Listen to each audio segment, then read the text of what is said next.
The first thing he heard was water. It was not the roar of a fountain, nor the harsh hiss of plumbing in a palace infirmary. It echoed far behind the senses, gentle and persistent, as if reality itself breathed through a reed.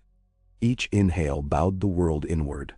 Each exhale sent a ripple out along quiet corridors, past marble columns and shining floors, through the courtyards of Theed, into the open blue day. The water ran onward, into grasslands dotted with gnarl trees and the hum of unseen insects, into still lakes where the city reflected itself in a patient mirror. The water did not ask to be noticed. It simply announced that it was here, carrying time the way a river carries leaves. Qui-Gon lay still beneath that sound. He did not chase it, and he did not hold it fast. It came to him as if he were a stone in the current, and the ache in his chest rose and fell with the movement of the stream. When the pain broke, he found he could open his eyes. Light from a tall window penciled across the chamber's carved ceiling. A nurse droid hummed near his shoulder, adjusting a drip that had been taped to his wrist. The smell of cooled medical plast and Naboo herbs tinged the air. His ribs tugged beneath tight bandage weave. There were deep bruises where the red blade had caught him, where a life ended and another would not.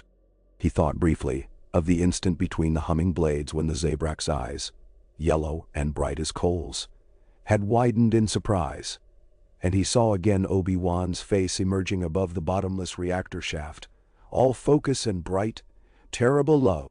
A movement in the doorway tugged his attention.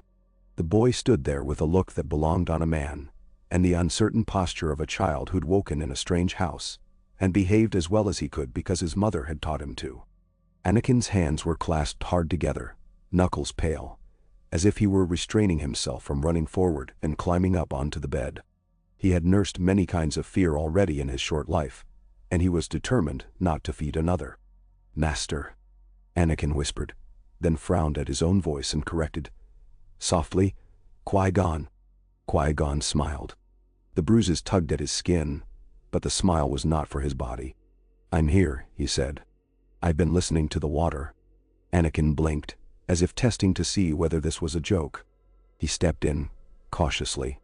"There's only the droid," he said, and his gaze flicked once to the tubing and the small bag of translucent fluid, and then away, because this looked like slavery in a gentler form. "The water is everywhere," Qui-Gon murmured, "even when it isn't water." Anakin moved to the bedside. He did not touch Qui-Gon, though he wanted to.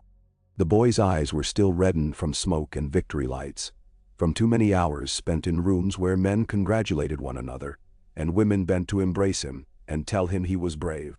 He had been gathered up by a queen and by soldiers, and by pilots whose hands were rough but careful. They had lifted him and shouted.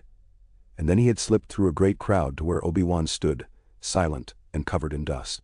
The young knight had put a hand on his shoulder, which was steady and warm, and not quite enough. Anakin had not yet learned to tell any of them that he needed something else. "You won," Anakin said, as if the word would set everything right. "We won." The memory flowed through Qui-Gon, the duel, the shut gate, the moment of suffocation and patience, how the world had become a single quiet breath, how Obi-Wan had felt the shift and drawn it into action so cleanly that the Force had made a bright tearing sound. "We survived," Qui-Gon said. "That is sometimes the best kind of victory." Anakin's mouth tightened. "I heard them say you almost." He did not say died. He was not yet ready to place the word against someone whose presence felt like a roof over his head. "I almost followed the current too far," Qui-Gon said. "I did not." Silence settled. Outside the window, a flock of small birds made an angled turn, and their shadows rippled across the marble like fish in shallow water.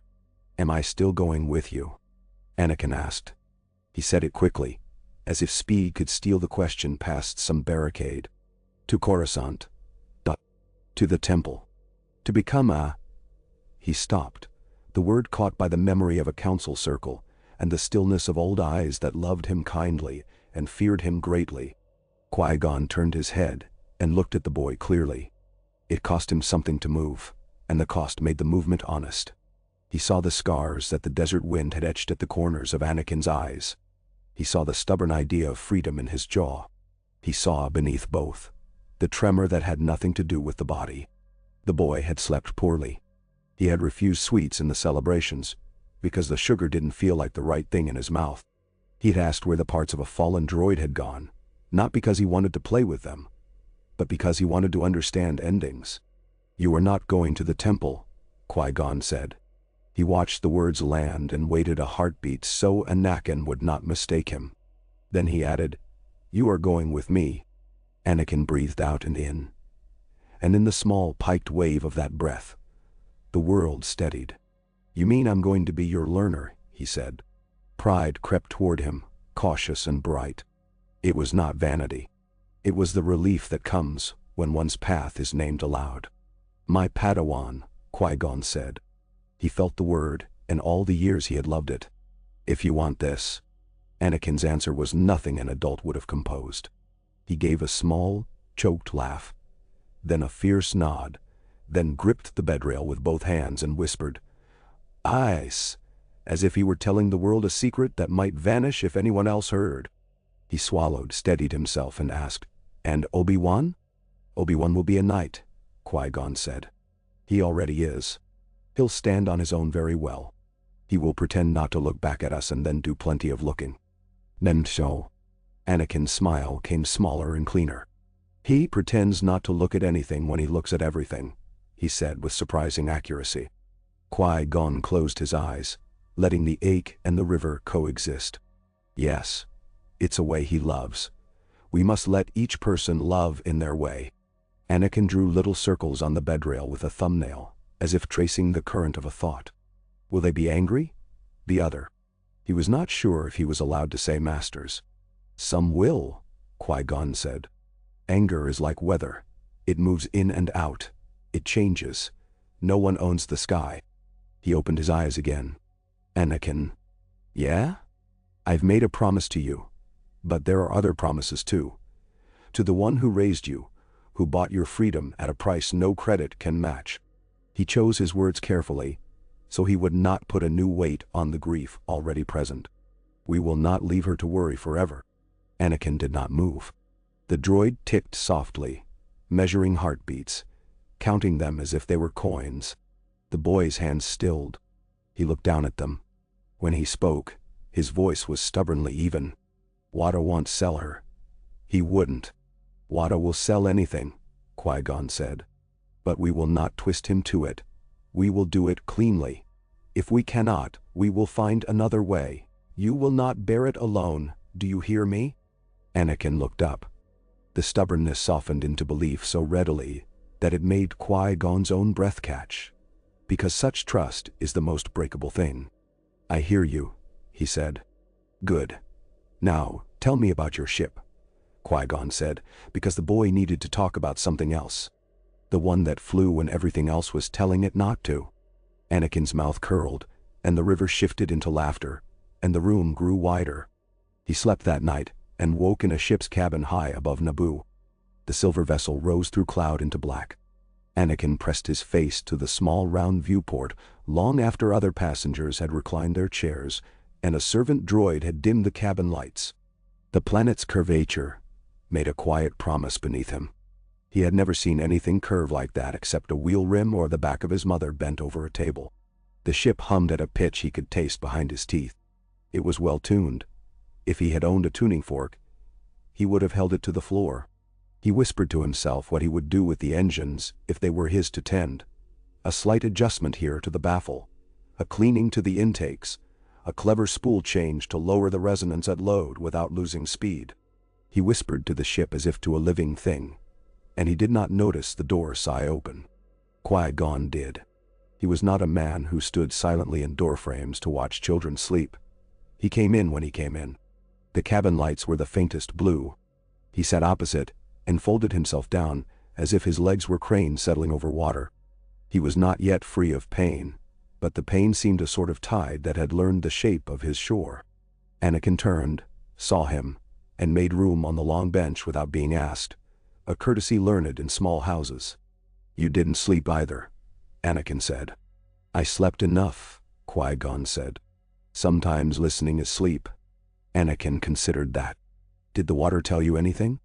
It told me it was under us now, Qui-Gon said. And Anakin relaxed at that answer, because the world had not changed so much that his master, would not speak in these ways. Close your eyes. Anakin obeyed, though a small part of him resented the darkness. When there were stars outside, he shut them and was surprised when he did not see the images he feared. Sand and blood and a door that would not open while his mother's voice spoke from the other side, but instead saw a shape like a basin, and water in it, and a hand that touched the surface gently enough to make circles widen without breaking. Breathe, Qui-Gon said. In, out. Don't force it. Let the breath be what it is when you're not thinking about breathing. Tell me when you feel how the ship breathes. Anakin listened. The ship's core sang with energy, a layered thrum like a hive of metal bees. The life support made very small clicks. Somewhere, a gyro gimbal corrected a wobble, and then settled into perfect stasis. Outside, the emptiness of space did not make a sound, but his bones felt the way the hull barely flexed when it broke a thin strand of something that might have been dust, might have been memory. The ship breathes slowly, Anakin said. She takes in, and then she holds, and then she lets go. But the letting go is quicker than the taking in. It's more like when a bantha huffs through its nose. Good, Qui-Gon murmured. Now you do it. You make breath the way the ship does. Not a trick. Not a copy. A conversation. As if you were sitting next to an old friend at a dinner table. It breathes, you breathe. If it goes deeper, you go deeper. Not trying. Accompanying. Understander. Anakin found it and settled there. The river he had only half believed when Qui-Gon spoke of it became the simple thing his chest did when he wasn't watching. His heartbeat retreated from his ears. He felt, dimly, threading into the quiet, another attention. It was not a watching. It had no eyes. It was the state in which sand cools after sunset. It was the set of a mother's jaw when she lifts a heavy thing without complaint. It was an arm around his shoulders when he cried, and the arm not tightening to keep him, just resting exactly where it was. For long minutes, neither of them spoke. The ship's course held steady, and the stars turned with their ancient slowness. Master, Anakin said at last, eyes still closed. He had not noticed that he had used the other word, and Qui-Gon did not correct him. What if I can't do what they all want? What do you think they want? Qui-Gon asked. For me not to be afraid, Anakin said, with brutal honesty. For me never to do anything wrong. He snorted at himself in the dark. For me to be a hero. Everyone is afraid, Qui-Gon said. Even when you know the water is everywhere, you still sometimes think you are drowning. It's all right. We don't have to make it into a monster. We can nod to it, the way you nod to a neighbor. Good evening. I see you. You may pass. As for wrong, you will do it. You're alive. You'll apologize. You'll repair what you can. If there's nothing to fix, you'll carry the knowledge and not let it harden you. Hero is a word for bards and politicians. Leave it to them. Then, Anakin opened his eyes because he wanted to look at the face that said these things and make sure it was real. Qui-Gon's features were half in shadow. He looked less like a figure from the hollows and more like a tired man who had sat up too late so his student would not be alone. Anakin felt an odd sensation in his ribs, not pain but release, as if something long clenched had been opened. Will they let you? Anakin asked. When we reach Coruscant, will they let you teach me? They have already agreed, Qui-Gon said. Not easily. But then, little that matters is. He did not recount for Anakin the conversation with the council that had occurred by secure channel, while the med droid had changed his dressings. How Mace Windu's eyes had narrowed with concern like a storm deciding where to break. How Yoda had folded his long fingers and said only, "Alive you are! Clear, the flow is as if he were speaking to a weather vane." Clear, the flow is as if he were speaking to a weather vane. He did not say how Ki-Adi-Mundi had quoted doctrine, nor how Plo Koon had looked down with quiet interest that was almost fondness. They had been afraid. Some for the boy, some for the order, some for the shape of time. They had acknowledged the bond formed in crisis. They had named Obi-Wan the knight he had earned himself becoming. They had added conditions that would make a bureaucrat nod and a poet laugh. Qui-Gon said none of this.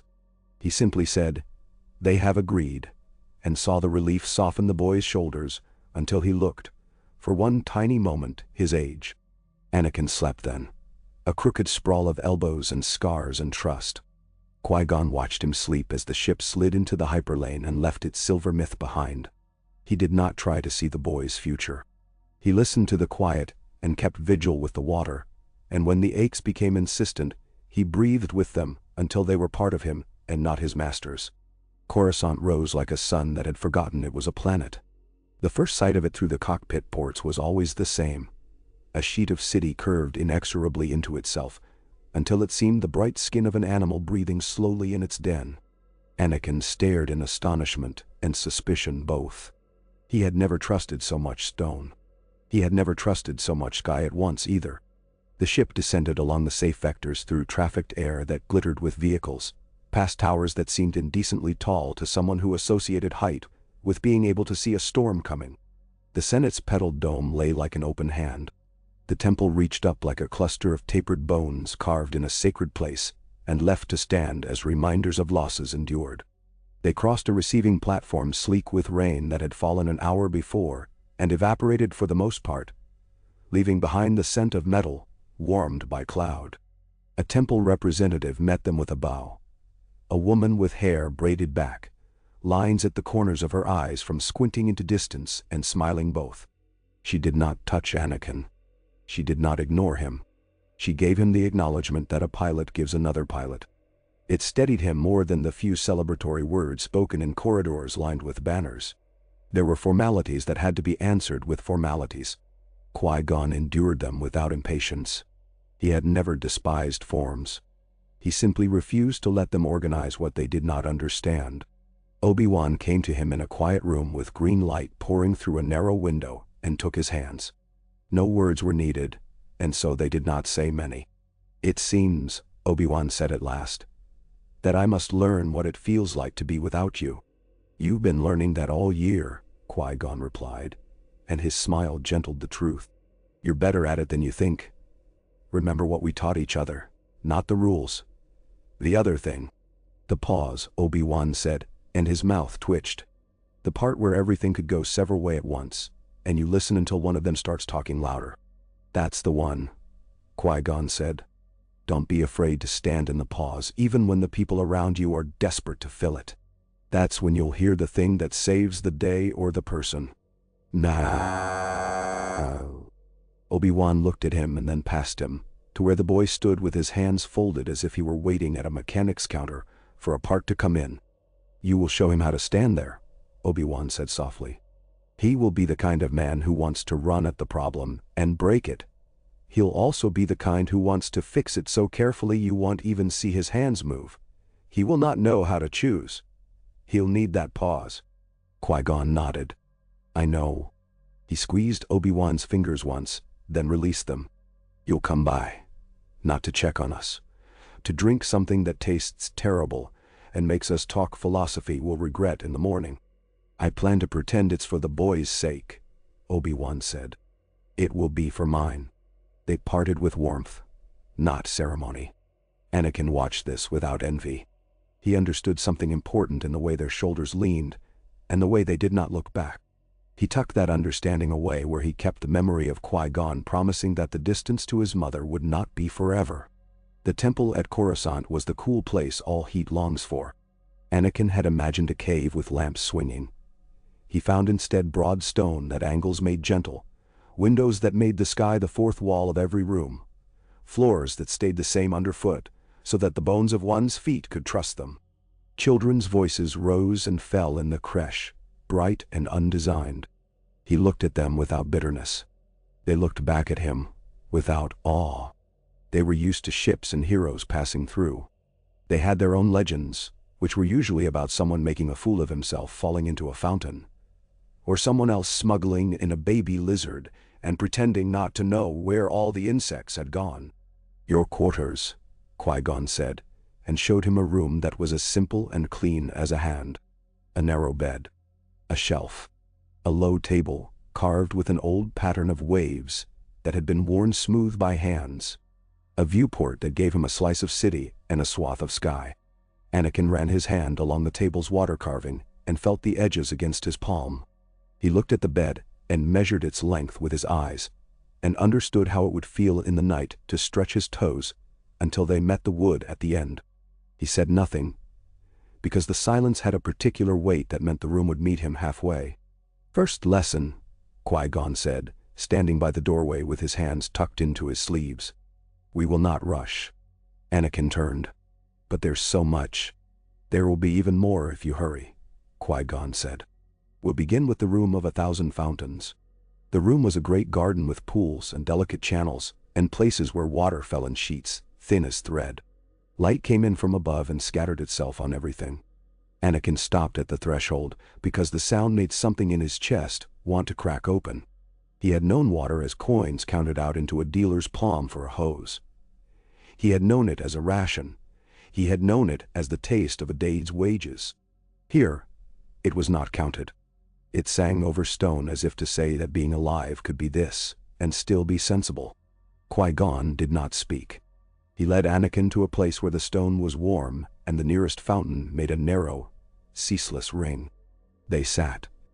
Anakin tried to fold himself the way he had seen initiates do in holos, but his knees did not agree.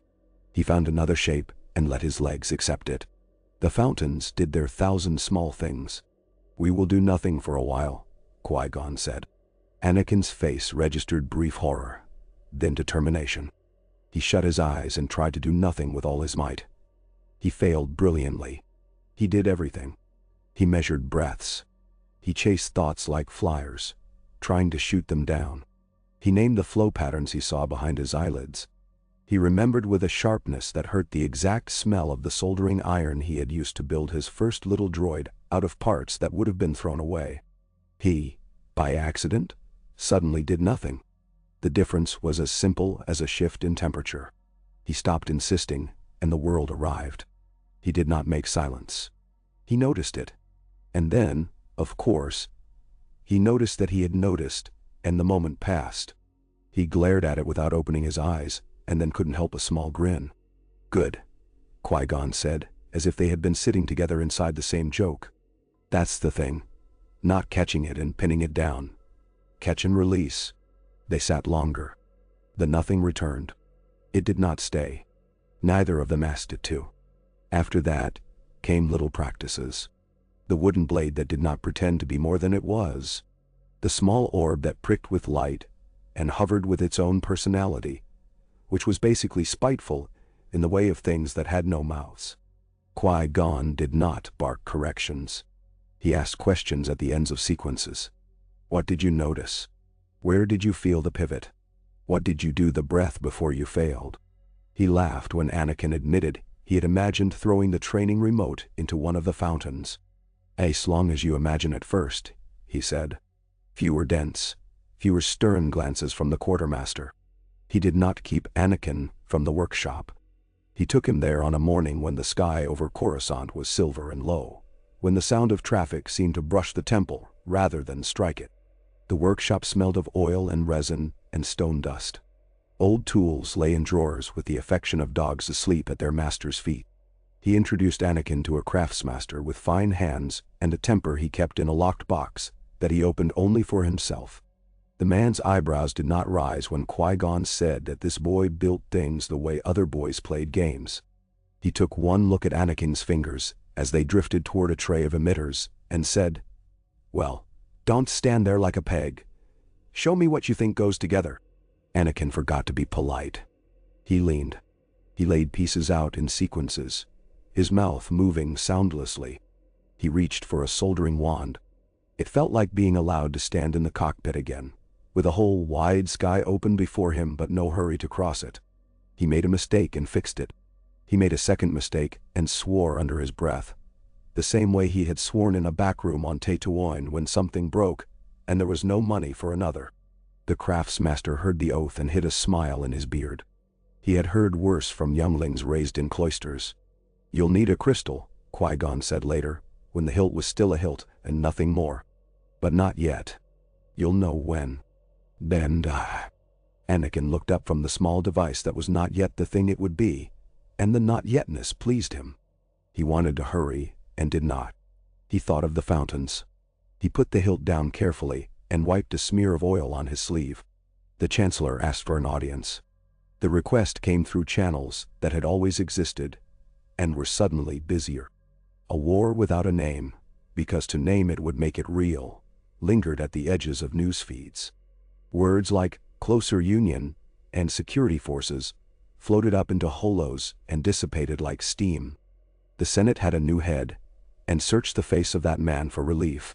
He gave them relief the way an opiate gives a patient peace. Sincere, powerful, and not entirely honest. He asked to meet the boy whose flying had tipped a battle toward a story the Senate could understand. Qui-Gon did not refuse. He did not enjoy politics, but he did not despise them, either. Politics, like weather, touched everyone. He put on a robe that had seen too many travel lodgings, and walked with Anakin across a bridge between towers, where the air tasted faintly of ozone and the faintest sweetness of a flower grown in a rooftop garden. The Chancellor's chambers were meant to soothe without being obvious. They nearly succeeded. Palpatine's smile was subtle enough to be called an expression rather than a mask. He greeted Anakin by name and did not call him young man as many users of power did. He asked him, genuinely enough to convince any 10-year-old, what it had felt like to be in the cockpit with the ship shaking itself apart and the target magnified in the scope like an eye. Anakin answered with enough detail to make both men smile. He did not brag. He told the truth. The way his stomach had leapt when the ship tumbled and then not tumbled. The way he had not been thinking about bravery because he had been too busy not dying. Palpatine listened as if this were the most human thing he had heard all day. He praised the Queen with warmth that sounded real, turned to Qui-Gon, and inclined his head. "The Order is fortunate," he said, "to have you alive after facing what you faced." "Alive was my only task," Qui-Gon said. He kept his own expression true and unpolished. The man before him had a perfume of power about him. A faint scent like hot metal after the sun sets that a certain kind of animal notices and does not trust. Qui-Gon did not name it. He did not need to. He noticed, and stood in the noticing the way a fisherman stands when the river changes. "I would like," Palpatine said, "to be of assistance as Anakin grows within our Republic's guardians. If there is anything he needs, a boy separated from his mother." He let the sentence trail so delicately that grief could glance off it without bruising. Qui-Gon inclined his head. "If assistance is needed, I will ask." He did not mention Queen Amidala, who had already written to him in a hand that made the letters look as if they had been cut from cloth. "We owe the boy more than parades." She had included a discreet account number and the sort of message that said on every line that this would be done without fanfare, so that the power of it would not feed on astonishment like an insect breeding in pooled water. He had written back with gratitude and with careful details. They had set in motion a series of small actions that would add up to a door opening, if they were not thwarted by the 1,000 tiny vices of a free planet.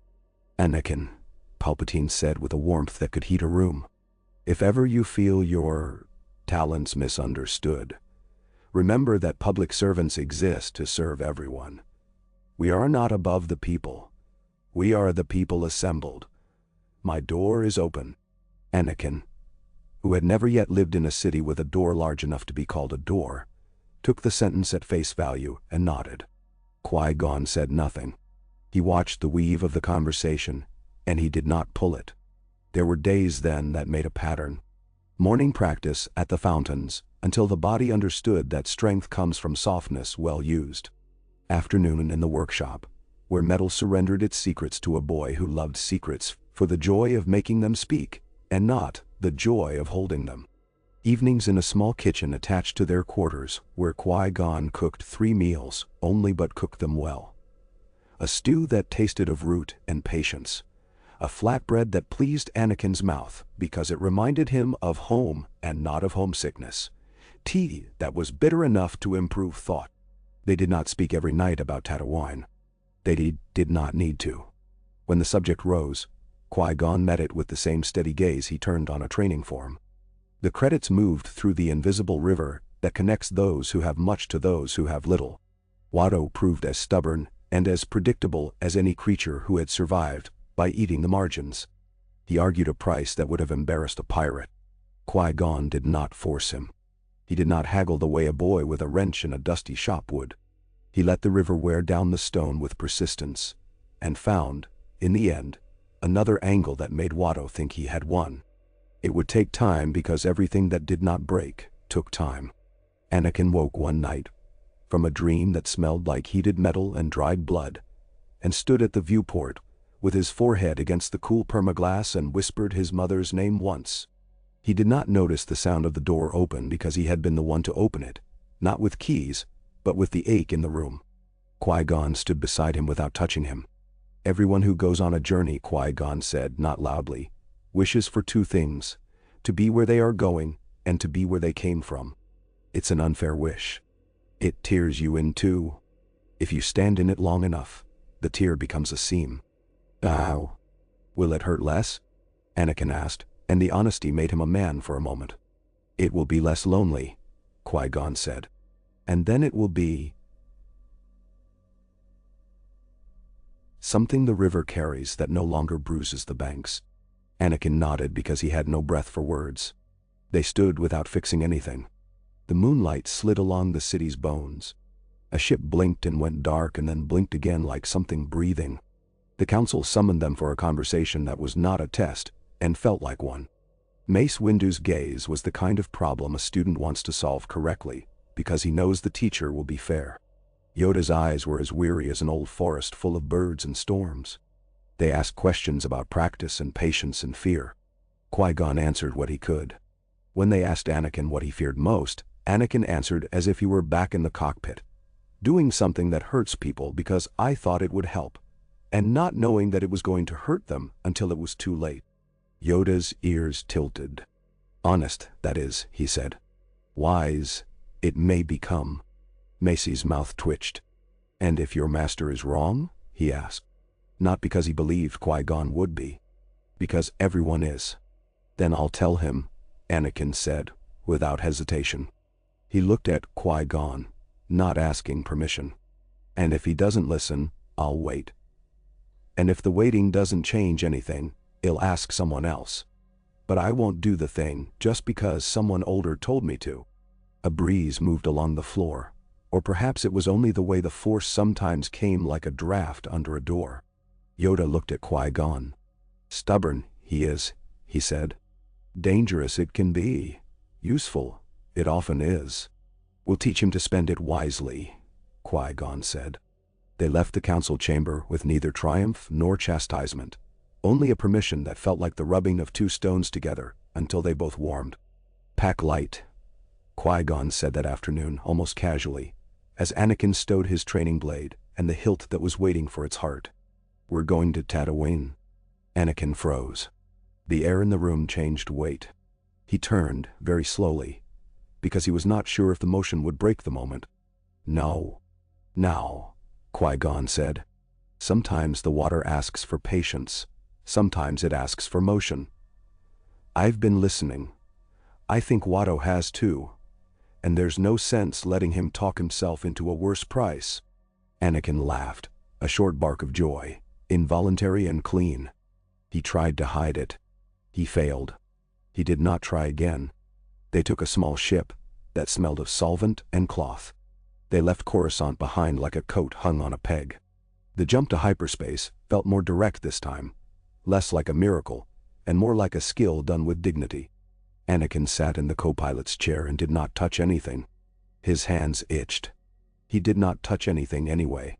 He stared at the fretted blue of hyperspace and imagined how he would tell his mother everything, without making it sound as if he loved her less, because he had found a life where he was not inside a cage. Will they come for me? He asked the starlines, not sure whom he meant. If Watto says no, They'll try, Qui-Gon said. And then, because the boy deserved the truth shaped into compassion, we will not leave without doing what we came for. But we also won't break the kind of law that tears the riverbed. It makes mud. You end up drinking it. We'll walk the path where the water can run clear afterwards. Then? Anakin nodded. He did not understand all of it. He understood enough to be able to stand in what they were doing without feeling the sharpness of a secret. Tatooine rose with an old familiarity that hurt the eyes. The air at the landing pad tasted of coins and loss. The suns hammered at the rooftops until they rang. Anakin looked outward at a scene he knew at a cellular level, and inward at a self that had shifted while he was away. He saw a boy who had built his own language out of screws and dust, walking across a courtyard toward a door. He saw a learner with a patient man beside him walking the same steps. Both boys existed. Neither was better. He held them both for a moment and let them pass through each other until they were the same person. Watto, unsurprisingly, tried to pretend he did not know them. Then he tried to pretend that he had never seen them before. Then he tried to pretend that he did not like them, which was closer to truth. He tried to set a price like a story. Qui-Gon set the conversation like a table. He laid out the Queen's discreet funds and the parts of the law that even on Tatooine men remembered when it suited them. He gave Watto a way to save face in his own eyes, which mattered more than face in anyone else. He did not touch the dealer's mind, not because he could not, but because the river in him refused.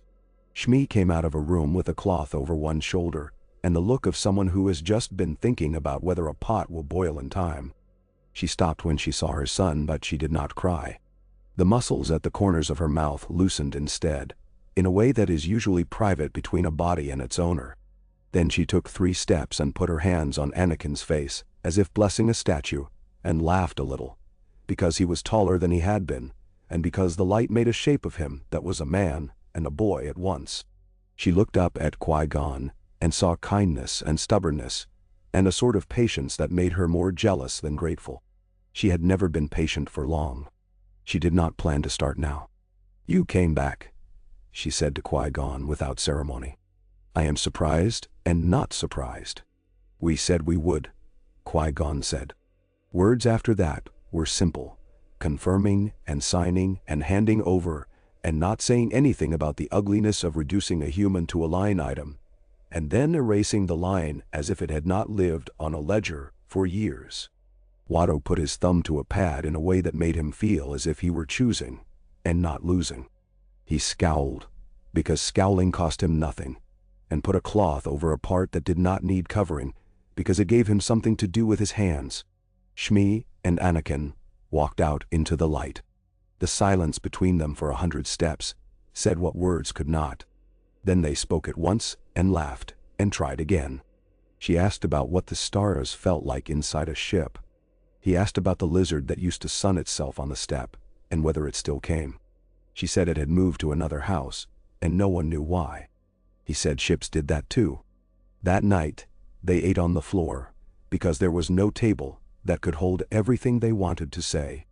Shmi told a story about a woman who once bartered a laugh for a spare part because she had nothing else to pay. Qui-Gon listened and did not try to smooth the edge of any sentence. He felt the way the water moved under this house. It had always moved. Now it ran freer in one small corridor. It was not the end of anything. It was the beginning of a different debt, the kind paid with future days. In the morning, before the heat took the edges off everything, Qui-Gon stood with Shmi in the little yard and let quiet make their words worth more. She looked at him, measuring the man who would stand at her son's shoulder and not call himself his father. "He's kind," she said. "He's also something else. He's a storm. Not the kind that breaks things because it wants to. The kind that breaks things because that's what storms do." "Nah, I know," Qui-Gon said. "We'll teach him to choose where to reign." "You can teach that?" Shmi asked.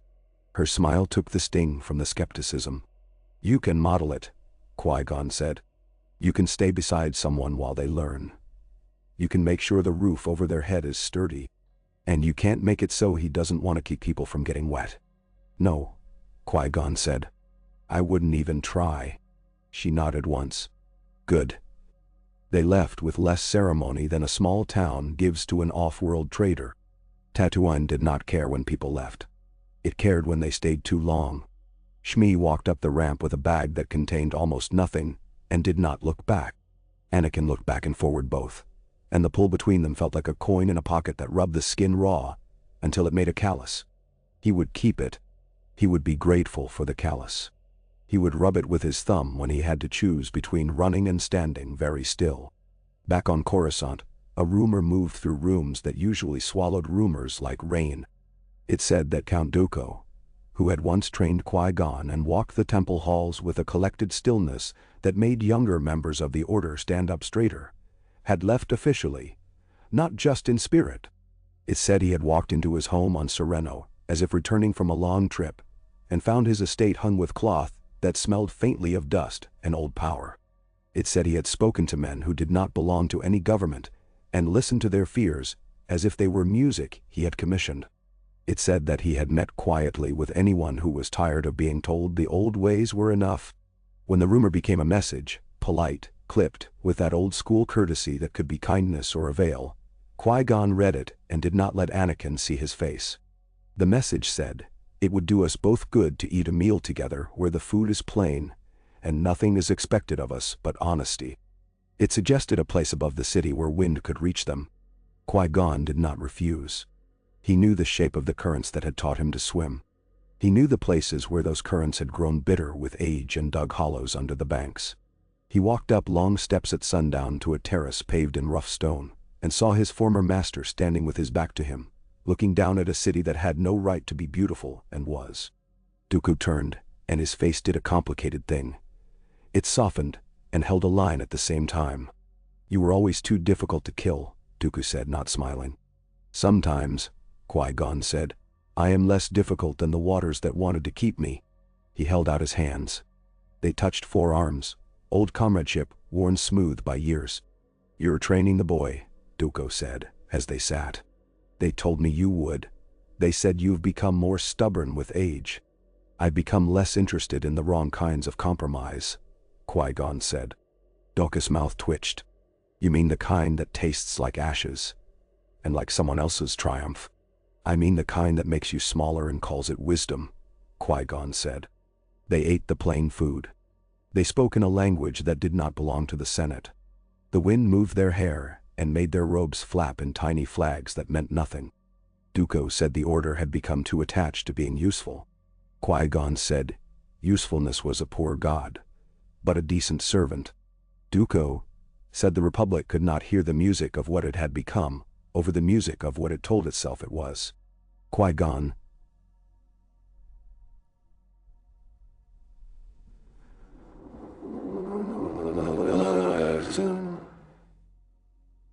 said some ears were still good, and that the rest could be taught with patience, the way one teaches a boy that rushing makes you late more often than not.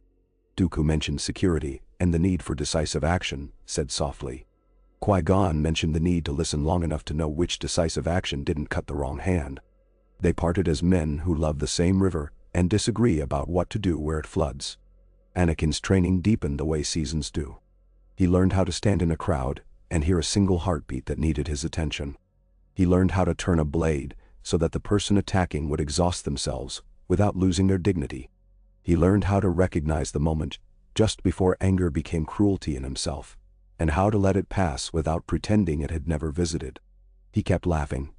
At strange hours, in corridors, when a droid made a noise it did not intend. He repaired things he had not been asked to repair, apologizing to the quartermaster later for using the parts and being forgiven because everything he touched worked better. He flew only a little. He longed to fly more. Qui-Gon made him wait. Not for punishment. For hunger. Food tastes best when one is hungry. He received, one morning, a small box with a seal he recognized as Queen Amidala's. Inside lay a strip of cloth. It was not fancy. It was not long. It had been cut from something plain and worn. He understood that it had come from a gown that had been cut into bandages in a crisis. He understood that someone kept a piece for herself until the day she had decided to send it to him, because he was one of the reasons the crisis had passed. He did not know what to do with the cloth. He folded it carefully and placed it beneath the lining he was stitching into his not-yet lightsaber hilt, where it would never be seen but would always be present. "Is that allowed?" he asked Qui-Gon, more out of curiosity than fear of disapproval. "It's not allowed," Qui-Gon said. "It will remind you of something. Make sure it reminds you of gratitude and not of debt." "I can do that," Anakin said. He wasn't entirely sure he could. He tried. They waited for Elam. The call would come when it came. The crystal was not a thing one went to fetch as if picking up bread. It was something that came to a person who was ready to carry a small star and not pretend it made him larger. In the meantime, Qui-Gon took Anakin to places in the city the Order rarely visited. A market where the vegetable sellers shouted like actors for the joy of it. A workshop where old men repaired instruments that no one of status played. A clinic where a woman fitted free prosthetics on those who had lost hands in accidents that would never show up in Senate reports. They helped where help did not announce itself as help. They paid and did not ask for a discount.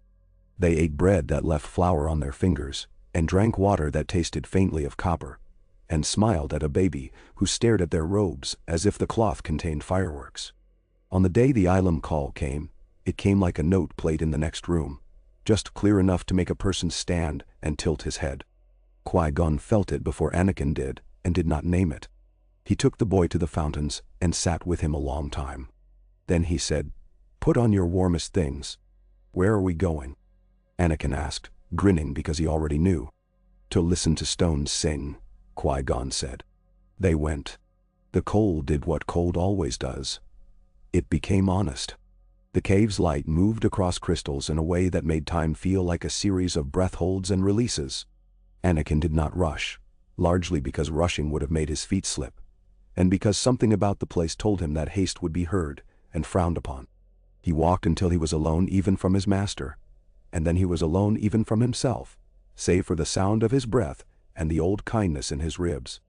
The crystal did not sparkle more than its brothers. It did not call his name in a voice anyone else would have heard. It simply did not let him walk past.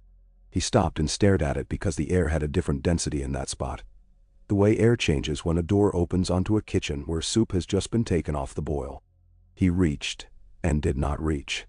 He waited and did not pretend patience. He put out his hand when waiting had made enough room. The shard was cool against his palm like evening stone. He did not flinch. Later, in the workshop, the blade came to life with a sound that made the craftsmaster glance up from someone else's work and say, almost to himself, "Ah!" It was not loud. It was honest. The color that leapt from the hilt was the clean blue of a sky on a day when rain has left, and the air keeps its promise to be clear for a while. Anakin stood in that light and did not move for as long as he could bear it. Then he grinned like a boy and moved the blade once. The air showed its edges. "Not a toy," Qui-Gon said quietly, because someone had to say it, and Anakin nodded because he felt it all the way to the soles of his feet.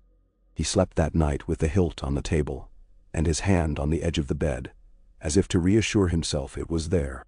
He dreamed of water over stone and of sand that did not sting his eyes anymore, and of a door that opened because the price had been paid.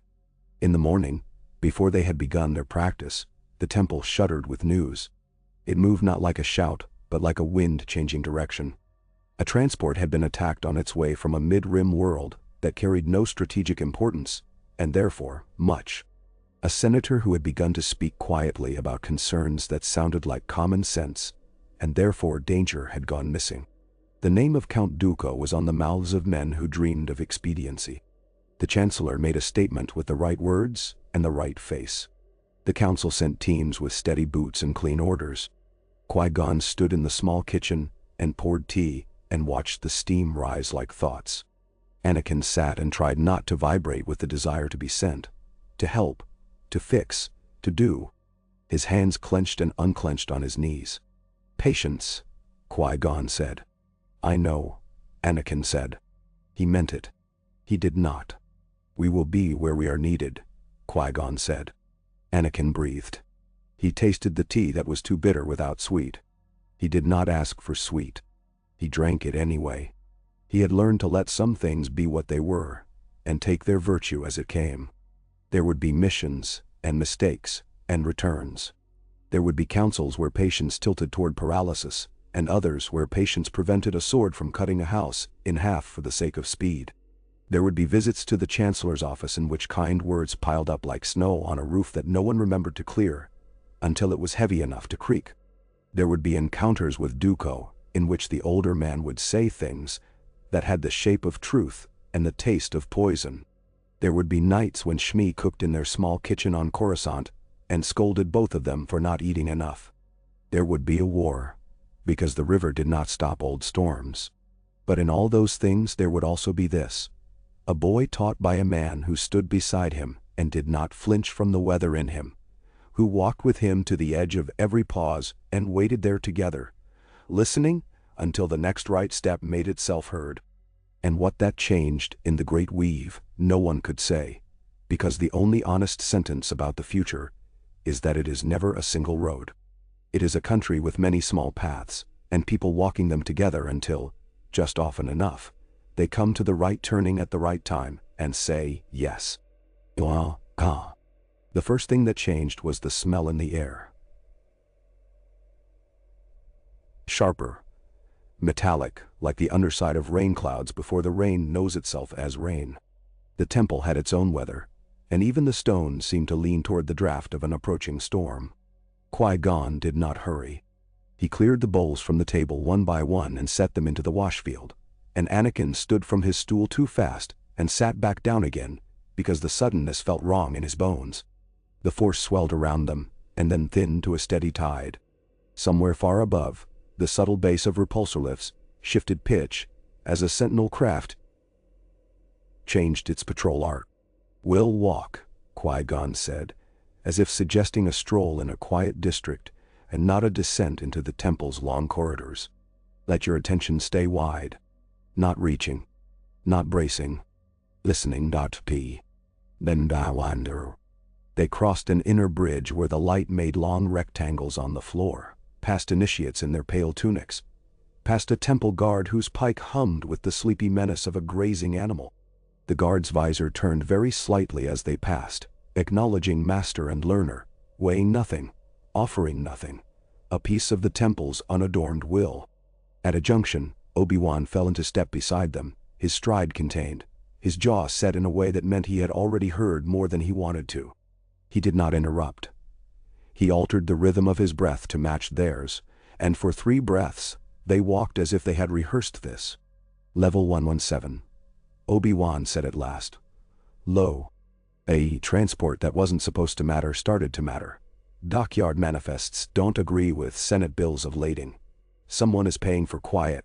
Someone is always paying for quiet, Qui-Gon said. We must decide whether to appreciate it or interrupt it. Obi-Wan's mouth tugged. The council appreciates clarity. They would like us to bring some back. Then see. Anakin kept his eyes on the floor for a beat and then raised them. Are we the ones? Qui-Gon tilted his hand, the smallest yes. We will go down. We will ask questions the way water asks, without hurry, without apology. The temple's lift shaft breathed them into the city's throat.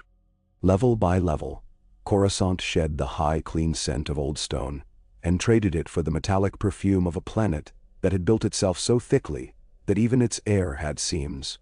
The doors sighed open on 117 and spilled them into a corridor marked by the casual graffiti of people who had been pressed past the point of decorum and wanted to say a word to the world before the world swallowed it. Somewhere, a street vendor banged metal on metal to wake a pan of dumplings. The sound carried like a bell and then lost itself in the white noise of 1,000 small enterprises. The dockyard was where it always is in every city that has one. At the edge of legality, where paperwork rubs shoulders with invention and men who carry clipboards pretend not to notice men who carry knives. A clerk unfolded himself from a chair and rose with a smile that had done service as a scowl in other years. He had the soft hands of someone whose danger lay not in what he could do to you, but in what he could neglect to do for you. Inspection? He asked, already resigned to it. His eyes flicked to Anakin, as if to a stray dog that might follow him home if he fed it, and then back to the robes. We've had 3 today. Not inspection, Qui-Gon said mildly. Conversation. Those are worse, the clerk said with unexpected candor. Come on then, Master Jedi. You can practice your listening on me. They walked the rows. Containers squatted like patient animals, their skins tagged with corporate sigils that assured the viewer that everything within had been acquired with licenses, permits, and love. The clerk rattled off numbers as if the recital would absolve him of responsibility. Obi-Wan asked the angles of questions that unravel lies with kindness. Qui-Gon let silence do its slow work between them, like a river cutting a channel. Anakin drifted half a step away and let the doc speak. He could smell the expired oil in a loader's joints. He could hear the high, unhappy whine in a cargo sled's guidance fin. There was a beat between the clanks of a crane that should not have been there. A tiny syncopation like a stutter in a man's speech. He tilted his head.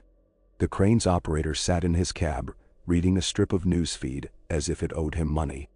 Anakin closed his eyes and mapped the rhythm. Thunk, pause. Thunk, thunk, thunk. The extra thunk, when there should have been one, meant nothing to anyone but a boy who had learned to count the breaths of machines as prayer. He tugged gently at Qui-Gon's sleeve. The master glanced without moving the rest of him, and then let the pause widen until even the clerk felt it, and shut his mouth on the number he had been reciting. That crane, Anakin said, pointing with his chin because Shmi had taught him not to point with a finger unless he intended to touch. She's tripping her limiter twice. She only does that when she's compensating for weight she's not been told about. The clerk began to bluster. Obi-Wan laid a friendly hand on the man's elbow and turned him to look at the crane as if it were the most fascinating thing in the city. Qui-Gon walked with Anakin toward the stack, where the hook descended and settled with deceptive softness on a crate whose manifest read agricultural substrate, low value, planetary aid. Open it, Qui-Gon said to the clerk, in a tone that made a request into a tide and a refusal into a stone that would roll of its own weight. The clerk, who liked his job because it kept him in dumplings and out of hospitals, keyed the seal. The lid parted its lips. There are weapons that announce themselves by odor, ozone, propellant residue, grease that has been heated and cooled a dozen times in dirty hands. These did not. They lay packed as if by a careful mother, their housings wrapped in foam, their power cells nested like eggs. They were not military issue, but they had been made by men who were tired of asking permission. They were accurate enough to make a fool dangerous at a distance. Eight full made a problem. A stack made a fact. The clerk swore very quietly, the way a sincere man swears, when he realizes he has been steering a boat over a reef he did not know was there. Obi-Wan's hand tightened on his elbow and then loosened. Qui-Gon did not raise his voice, though he could have brought half a dozen temple guards running, and would have been within his rights. Who loaded it? He asked, as one might ask who had baked the bread. Which bay? Which night? Which tower the loaders drank in afterwards? Menderwan. The clerk told them, because when a person like Qui-Gon asks, the river opens around your tongue, and you can either drown in silence or swim with words. They followed footprints made of habit, and the small debts men accrue when they mean no harm, and find themselves in a story that does. The tower was 27 floors of rooms where dreams were folded small to fit in drawers. A public house clung to the side of it like a limpet, its windows fogged, its door open to the street. A Deveronian of a certain age polished a counter with a cloth that had been clean once, and a half-dozen regulars leaned their backs against stools as if the wood grew out of their spines. Anakin stayed carefully within the eddy of Qui-Gon's presence and watched. He learned more about who in that room carried guilt than a lie detector would have, by watching whose hands avoided the mug's handle when they should have reached for it naturally, who laughed too quickly at the barman's jokes, who was careful not to meet the gaze of the boy with the braid. Qui-Gon did not prod. He ordered tea, which made the barman call him a heretic, and then brew it very seriously. Obi-Wan leaned on the bar and told a story about a broken tramcar that had made a river out of the street. The regulars smiled, then smirked, then caught themselves enjoying it too much, and returned to their troubles. Anakin, who had no right to be afraid of anyone in that room and was anyway, felt a thread tugging at the back of his mind like a fish testing a line. He turned his head, and the thread drew his gaze to a booth in the far corner, where the grime on the window was thicker than it was anywhere else. Not because the staff were lazy, but because someone sitting there regularly discouraged cleaning. Qui-Gon followed his attention. He did not move his eyes first. He moved his breath, changing its depth and pace until the room's noise seemed to come from farther away. Anakin felt it, the way a space feels when a wind goes through it the other way. The booth's occupant shifted, sensing a change in the room's weather. A human woman with hair cropped close to her head, and a jacket too new for this neighborhood, calculated whether to continue pretending she belonged there. She stood. She did not run. She moved like a person who had leased speed and was saving it for a better investment. They stepped into the street with her, politely, as if they had all remembered the same appointment. She turned right when anyone who knew the street would have turned left to avoid the broken panel that could trip a careless foot. Anakin went right with her. Obi-Wan moved to flank her, as if admiring the skyline. Qui-Gon walked a half-step behind as if late to the conversation. "You work hard," Obi-Wan said conversationally. "Harder than the dockhands you're paying." "Don't know what you're talking about," she said through a mouth that wanted to be dry. "Look," Anakin said softly. They did not need to. The speeder that had been hovering idle across the lane dropped, nose first, and came forward with a sound like 3 arguments at once. The woman was fast. She threw herself sideways and aimed a shot under the speeder's belly, as if to disable it. It was the wrong move. The speeder car had been refitted with a plate that turned the bolt and sent it wide. The shot scored a smoking welt on a wall, and took the arm off an innocent sign promising noodles, in 5 flavors. The speeder bucked. Anakin did not draw his blade. He saw the angle of the falling machine. He saw the child 2 doorways down who had stuck his head out at the wrong moment. He saw the way the speeder's thruster would pour fire if it struck. He ran. He did not try to be faster than danger. He tried to be earlier. He slid under the nose, caught the edge that was not meant to be caught, and gave the speeder exactly the smallest nudge it would accept to pivot into a crash that the wall would catch without spraying fire like an accusation. His shoulders slammed into metal and sang. The speeder hit the wall with a squeal and a cough, and lay panting like a stunned animal. The child stared at Anakin, then at the smoking sign, and began to laugh because nothing terrible had happened, and sometimes a body insists on laughing then. His mother pulled him inside with enough force to peel the skin off an orange. Qui-Gon caught the woman's wrist with a grip that did not bruise and did not forgive. She looked down at her arm, and then up at his face, and was briefly old enough to be tired. "I can offer you a better conversation than the one your employers are about to have with you," he said. She measured the odds in the knot at her throat and nodded, very slightly. They went back inside the public house. The Deveronian poured more tea, and did not charge them extra, because he had watched the speeder choose the wall over people, and had strong opinions on fate when it behaved well in his street. Her name was Kelm Maha, and she had done 10 years of work that put money on tables without ever feeling like food in the mouth. Someone with no face had told her to move crates and not open them. She had, because a person does not stop a current with a bare hand. She had noticed the weight and taken her share, and not too much. She had ordered 1 killing and regretted it privately, and not enough to stop. She had also wanted very much once to be a planet's daughter who grew beans and taught them to climb strings. "We can't eat your regret," Obi-Wan said, not cruelly. "We can use your attention." "What do you want?" she asked. "A name. A warehouse. A quartermaster who likes to talk when he drinks. I can give you 3 of those. I won't give you the name." "Don't," Qui-Gon said. "Keep it. We don't need it to do what we're doing." She looked at him as if he had named breezes and made them sit. "You don't even know what you're doing." "We're picking up a thread," Qui-Gon said. "We're going to follow it quietly enough that the spider doesn't notice." She laughed once, with no joy. "You think he's a spider? He's a web." "Then?" "Everything is a web," Qui-Gon said. "We choose where to touch it." Kelm gave them the warehouse and the quartermaster, and a schedule of loaders who took bad money, and in return Qui-Gon gave her something he never said aloud. A point of choice. It would hurt her later. It would also save someone else. They left the dockyard at dusk. The sun above them did not set. It was the glow of countless windows shifting from work to supper. Anakin's shoulder throbbed, but he did not mention it. On the temple steps, a small figure with a striped face and bright eyes almost collided with him, and then bowed so solemnly, she nearly toppled. "Plo Koon found me," she blurted into the space between breaths. "I'm called Ahsoka, and I was not listening. And now I am." Anakin, who had imagined himself the newest thing in the temple, grinned. "I'm Anakin. I also do not listen sometimes." She considered him gravely. "Good," she said, as if relieved to find there was a place here for that quality. Plo Koon's calm presence drifted into the hall like cold air from a snowfield.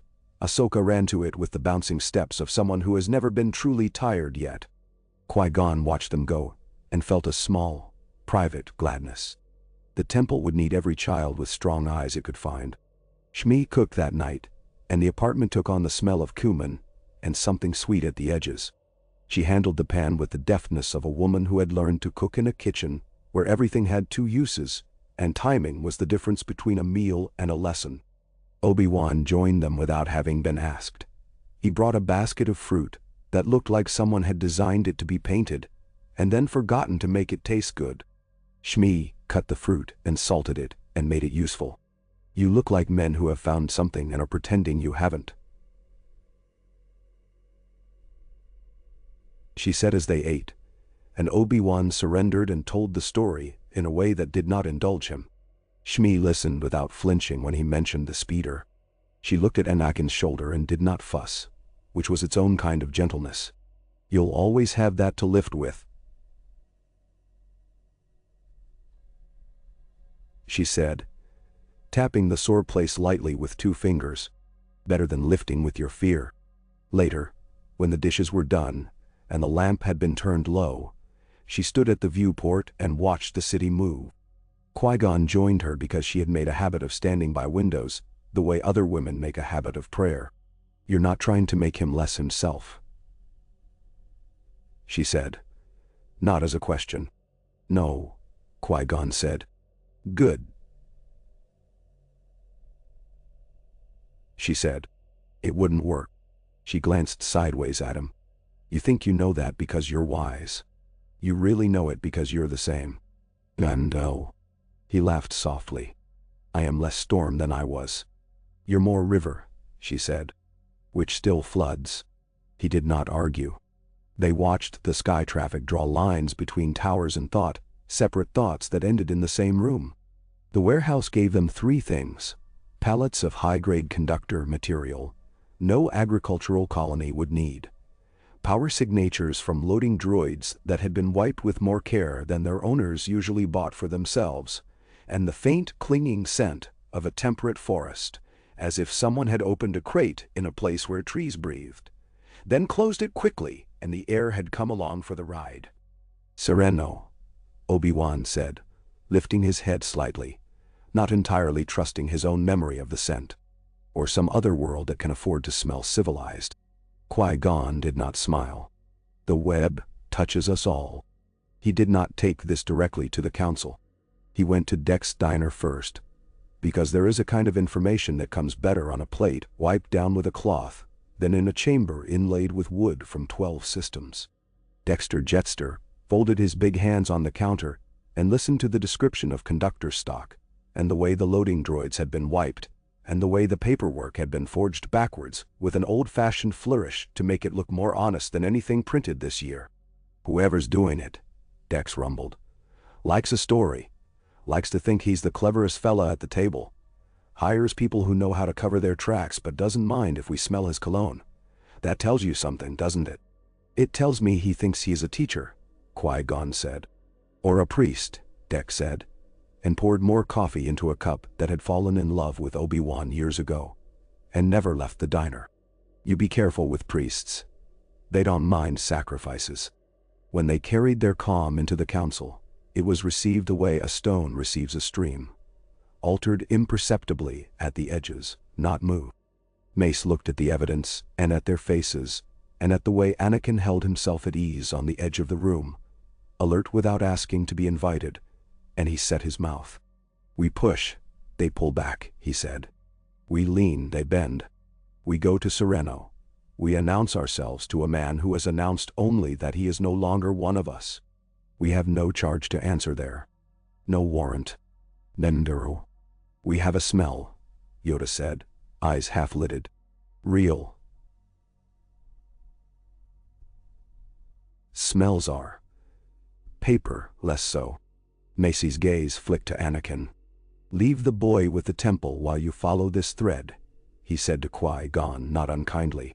"We are not in the habit of bringing children to knock on old doors."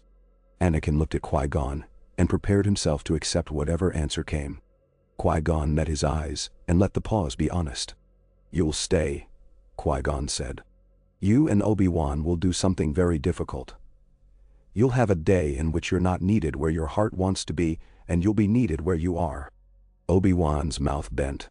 "There's a broken tramcar somewhere," he said. "There always is," Qui-Gon said. Sereno received him with what old worlds do when someone returns who once belonged to them. Courtesy like a high wall. The air hurt his teeth with its cleanness. The wood of doors had been polished by hands that wore signet rings. Count Dooku stood in a room where the light was so perfectly diffused that everything looked like a painting, and he brought his hands together as one does when the person one loves most and least walks in. "Apprentice," he said. "Master," Qui-Gon said.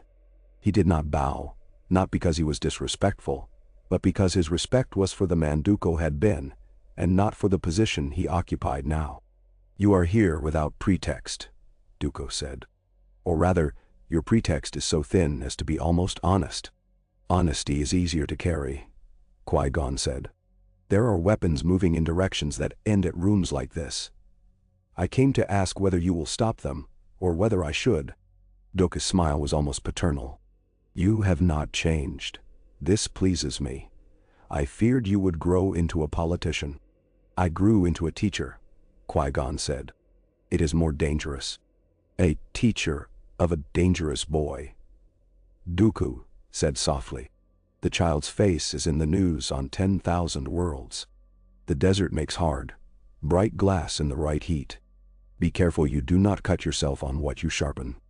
"No." Qui-Gon felt the small sting the words intended and let the river carry it away without pretending it had not pricked him. He did not tell Dooku about the fountains or the cloth sewn into a hilt or the night Shmi had stood by the window and named him River. He did not say the boy was learning to read himself the way one reads weather. "You can choose," he said simply. "To be the man who takes weapons from ships with his own hands because he is tired of hypocrisy. Or to be the man who pretends that because the weapons pass through a dozen other hands before they spill, his were never involved." Dooku closed his eyes for a fraction of a breath, the way a singer does when a chord hits a note that bruises old memory. When he opened them, they were clearer than they had been a moment before, which is another way of saying harder. "You still believe in the Republic," he said. "You still believe in the Order." "I believe in the people who will suffer if we decide our suffering makes us too pure for them," Qui-Gon said. "The Order is a place to stand so that we can listen better, not a halo we polish." Dooku's voice, when it came, carried the weariness of someone who has not slept properly, and has also, in the same night, slept like a man who has at last set down a burden. "You will go home," he said. "You will tell your council nothing you can prove. You will tell your chancellor nothing he can use. Meanwhile the web will tighten, and in a few years you will tell yourself that you were wise to have waited." "Danshi." Qui-Gon inclined his head. "Or I will teach a boy to stand in a pause, until 1,000 people remember how to breathe." They left one another with the formal affection of men who know where the other will stand when the shooting starts and do not yet wish to be enemies. Back on Coruscant, Boredom and Grace took turns with Anakin like partners in a slow dance. He ran forms with the training blade until the blade was not separate from the hand and the hand was not separate from the breath. He spent a morning in the Kresh field repairing a wind wheel, while initiates argued about whether its rattle sounded like a dragon or an old man's laugh. He accompanied Obi-Wan down into the lower levels to talk with a parts seller who had once supplied navcomps to freighter captains and now made faces at buyers. He didn't like so that they went away and left him in peace. He sat at Shmi's table while she mended something that was going to fall apart anyway, because mending is a kind of love that deserves to be spent even on things that don't last.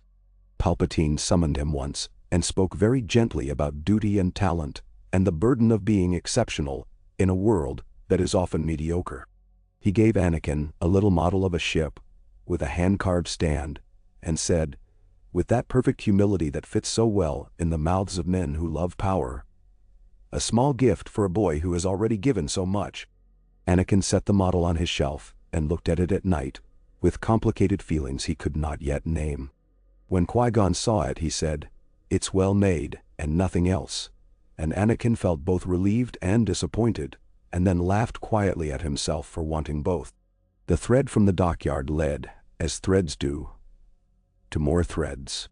Names whispered in the right ears became air that moved in other rooms, and sometimes crates opened as if by accident and nothing terrible inside them reached the streets.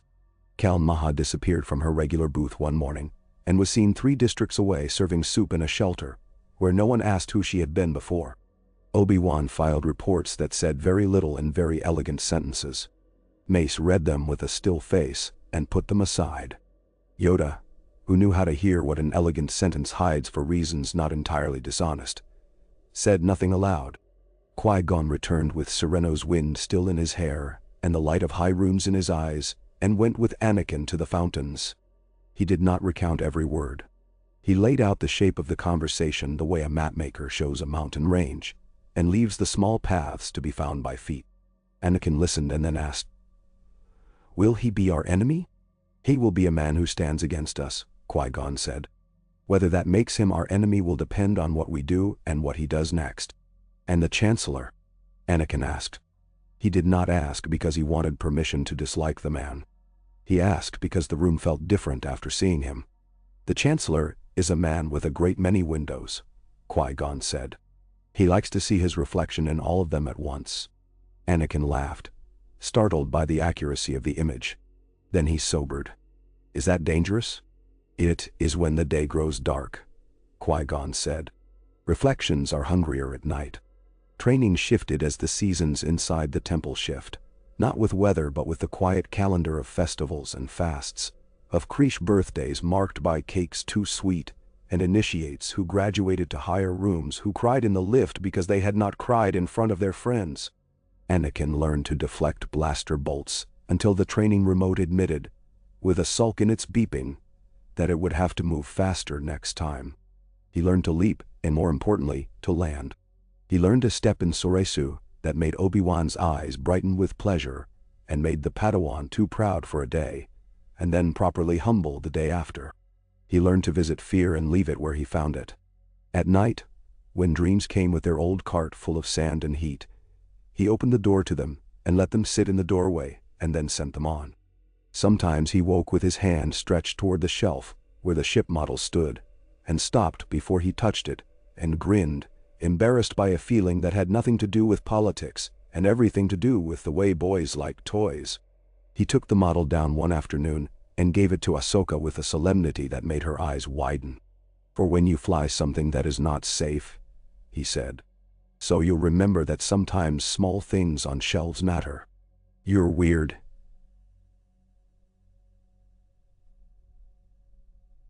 she said fondly.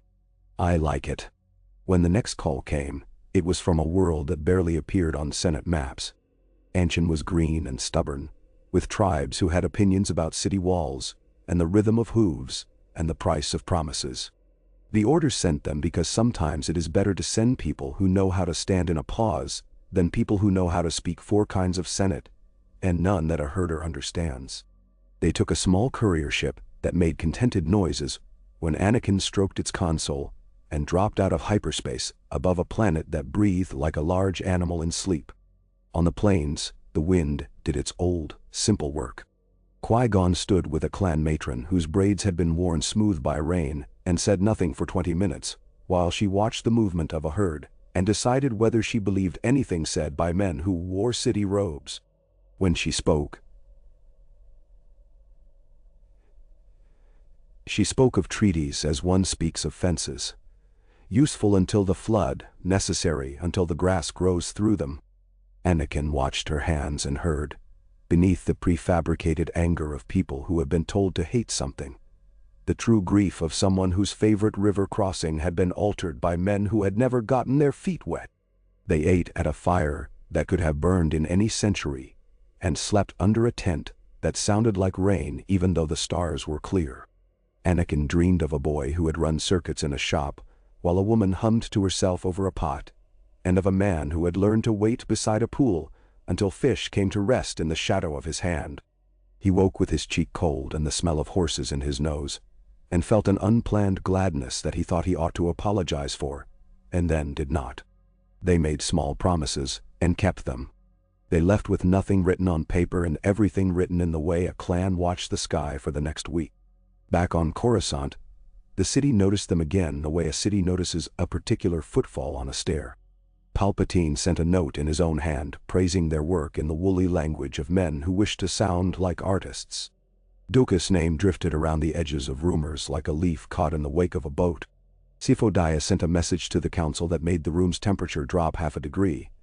It was about visions that hurt to carry and maps that no one else could read yet. And the space between the sentences contained the seed of a decision that would lead a decade's worth of men into a war they thought they were ordering from a catalog. Anakin took his crystal blue blade into the sparring ring with Plo Koon and learned, laughing, how to have his guard picked apart by the kindness of a master whose blade felt like a question mark. He ran with Ahsoka along a balcony until a temple warden scolded them both and caught herself smiling. He held Shmi's hand in a market and bought a poor fruit from a poor vendor even though he could have bought better 3 stalls away, because the vendor's eyes had a way of following him that reminded him of Tatooine. And gratitude is a habit as well as a feeling. Qui-Gon watched all this and did not hurry his own heart. He met Obi-Wan late and brewed terrible tea, and they said things they would regret in the morning and did not regret them. He stood sometimes with Mace Windu at a window and said nothing until Mace said, "There will be a day when the pause you love will break men." And Qui-Gon said, "Not if we teach them to breathe there," and Mace's mouth bent, which for him was a warmer smile than most men could bear. Then there was the call that did not feel like a call so much as the sensation of the floor shifting.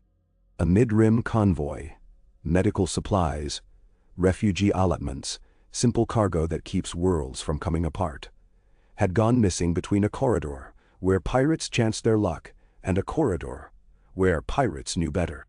The council wanted a light hand and a hard eye. They sent Qui-Gon and Anakin, and because the river has a sense of humor, they sent Obi-Wan as well. They lifted from Coruscant in a ship whose engines thrummed like a cat that has decided to forgive. Anakin sat forward in the co-pilot's chair with his hands folded in his lap and did not touch anything until Qui-Gon said, without looking at him, 2 degrees starboard. She's heavy in the aft, and Anakin made the correction like a man given a brush and a blank wall. The corridor was quiet in the way a street is quiet after a parade has passed and left papers behind. Their scopes painted ordnance scabs on the black, bits of a fight that had not been large enough to call a battle, and had mattered anyway. They found at the edge of a dust cloud, a ship with lights off and power low, as if asleep. It was a freighter designed by someone who believed volume is virtue. Anakin looked at it, and felt the itch in his fingers that comes when a machine hums the wrong note under its breath. They docked. They went aboard with blades unlit but present, like a promise a gentleman would rather not keep but will if asked. The cargo bay held crates stenciled with the logos of companies that donate and then send reporters, and a smell that was not rot, and not fear, and not quite familiar. "Coolant," Obi-Wan said. And the sweet of a stunner set too high," Anakin finished. He had smelled it once when a slaver had used a prod on a beast because he was angry at someone else. Bodies lay where they had fallen. No blood. The mercy of certain kinds of theft is that thieves prefer not to be murderers. It complicates the paperwork when selling to buyers who like their goods untainted by news. A man in a captain's vest sat slumped against a wall as if asleep with his eyes open. Anakin knelt and put 2 fingers to the man's neck. He found a pulse that had been wandering unaccompanied too long, and called it back with a few simple words and water on the lips. "Here," Qui-Gon said softly. The captain blinked and looked up as if a window had opened. "Jedi?" he asked, unbelieving, and then too tired to be surprised. "Water," Qui-Gon said, and handed him more. "Who came?" "2 ships," the captain breathed. "Not pirates. Too tidy. Took stock, took the nav core, took our sense of humor. Left us with the boxes they didn't want, and the feeling we should be grateful." "No colors?" Obi-Wan asked, helping a medic up with hands that lifted without insisting. "No colors," the captain said. "That's how you know a man. By what he hides, not what he shows." Anakin stood and moved through the bay like a boy through tall grass, hand out, attention wide. He found a scorch mark where a grapple had clamped too hard, leaving a kiss of metal on metal. He found under a console the print of a boot that did not belong to any of the freighter's crew. He found, on a crate's corner, a smear that he touched, then sniffed, then tasted against his better judgment. "Cleaner," he said to Obi-Wan's raised brow. "Harsh. The kind they use when they don't want anything like a fingerprint to stay. But they left the smell. And the solvent." He sniffed again. "Serendo, dot. Or a world like it. Same resin in the wood they use to make the cheap brooms they sell to rich houses." "Then? You're a menace," Obi-Wan said without heat. "A useful one," Qui-Gon said, and Anakin blushed and then grinned, and then knocked his knee against a crate, and swore under his breath, which felt like a blessing because it meant he was still a boy. They limped the freighter back into a safe lane and handed it off to patrol. The captain pressed his hand to Anakin's shoulder and said, with zero ceremony, "You look like trouble. Be careful where you spend it." And Anakin nodded gravely and felt, for the first time, the compliment hidden in the insult. In the quiet after, with the stars as methodical as a patient scribe, Qui-Gon closed his eyes. He did not seek a vision. He let the river move as it willed. When he spoke, it was not to his learner. "You are a web," he said into the dark, the words soft enough to be mistaken for sleep. "But I am a river, and rivers eat webs for breakfast." In the Chancellor's office, a smile moved like a knife in a velvet sheath. In a high room on Sereno, a man looked out at his fields and told himself that love of order is a kind of love, and love justifies. In a workshop in the temple, a craftsmaster put down his tool and rubbed his eyes, grateful without saying, so that the boy with the sandy hair had come by earlier to tighten the clamp on the old polisher. In the room of 1,000 fountains, Ahsoka fell asleep, sitting up and slid sideways into Plo Koon's lap, who did not move for an hour because sometimes being a chair is the work. The story did not hasten. It learned to walk the way a city learns to breathe. Anakin's braid shortened by careful hands and then lengthened again. His blade's hum found a tone that made him smile at odd moments. His laugh became a sound the temple turned its head to hear. He began to fly more, not in battle but in practice, taking temple craft out on permitted arcs and bringing them back with fuel gauges that made the quartermaster curse in admiration at the boy's frugality. Qui-Gon set him problems in the air, the way he set him problems at the fountains. Do nothing until the thing you need says its own name. He called it patience, and Anakin called it listening, and the ship called it range. It learned to love them both. On a morning when the city's light came in white and thin, like milk in a glass bowl, they were summoned to the council for a thing that sounded like a request and tasted like a command. A senator from a minor world, one of those voices that make sense and therefore cause trouble, had begun to organize other sensible voices. She had gone missing. Her last known contact had been a small charity that moved quietly among the underlevels and did more good than the public ones. The charity had recently received a donation from an account that traced, and then did not, to Sereno.d. "Go," Mace said. "Ask. Listen. Return." They went down. The underlevels of Coruscant are not a single place. They are 1,000 small countries with borders drawn by hunger and hope. The charity's rooms were clean in the way a poor house is clean. Scrubbed with intention, warmed by the dignity of people determined not to let grime define them. A woman in a red headscarf looked at their robes and did not smile and told them, carefully, who had come asking questions, and who had left with a list of names that should not have had to be kept in a safe. Anakin listened to the tapping of water through old pipes and heard, behind the tapping, another rhythm, a code sent by someone who had learned to make messages out of the way. A faucet drips when the tap is nearly, but not quite shut. He tilted his head, and the headscarfed woman tilted hers, and for a moment they were two mechanics listening to a difficult engine. There, he said, and pointed at a door that looked like a closet and was a short corridor with a ladder at the end, and a padlock that had never in its life stopped anyone determined. Obi-Wan opened it with affectionate derision. They went down. The room beneath had been borrowed from the city and not yet returned. It contained a table with maps and a smell of ink and fear. It also contained a man with a face that refused to belong to any single district. That careful nowhere of a professional who likes not being seen. He raised a hand in greeting and then in warning.